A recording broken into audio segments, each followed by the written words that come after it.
అందరికీ praise the lord. మనం చాలా వస్తువులు అబ్జర్వ్ చేసినట్లయితే ప్రతి ఒక్క వస్తువుకి దాని క్రియేటర్ అనే వ్యక్తి ఉన్నారు. ఈ బుక్ చూసినట్లయితే ఈ బుక్కు ఒక క్రియేటర్, చున్నీకి ఒక క్రియేటర్, ప్రతి ఒక్క వస్తువుకి క్రియేటర్ అనే వ్యక్తులు ఉన్నారు. కానీ మనం ఎలా వచ్చాము? మనకు ఒక క్రియేటర్ ఉన్నాడు. ఆ విషయాన్ని మనం మర్చిపోతున్నాం.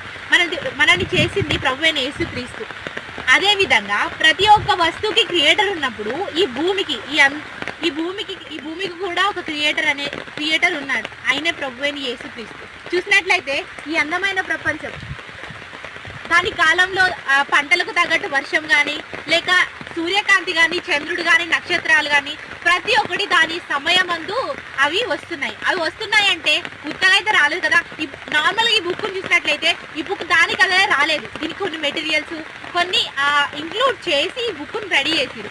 అదేవిధంగా ఈ భూమిని కూడా ప్రభువైన యేసుక్రీస్తు కొన్ని ఎప్పుడు ఏ సమయంలో రావాలి, ఎప్పుడు ఏవి జరిగించాలి, రాత్రి వేళలో జ్యోతులను, ఉదయం వేళలో ఒక జ్యోతిని, తన కాలమందు వర్షాలను, ఇలా భూమిని అందంగా సృష్టించాడు.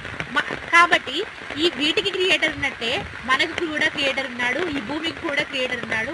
ఆయననే ప్రభువైన యేసుక్రీస్తు. ఆదికాండం నిర్గమకాండంలో దాని గురించి ప్రస్తావించి ఉంది.